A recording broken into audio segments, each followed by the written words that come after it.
Good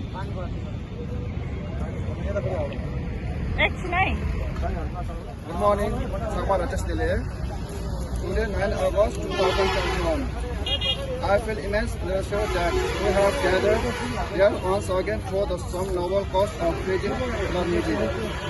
Once again, this program has been made possible by the help of this kind soul who have been living in California and donated for this event. Here are the name of those kind souls: Lakpat Singh, Dolkar Lenzi, and our daughter Arya Tenzin Iman donated us $400, convert Nepali rupees 47,200. Here is the list of all the expenditure. Foods 192 is 30,800, water bottle 2,500, transportation charge 6,000, total 47,300. I feel so grateful to address you all on the behalf of this selfless and generous soul who believe in kindness and spreading love by feeding. Thank you, Krishna.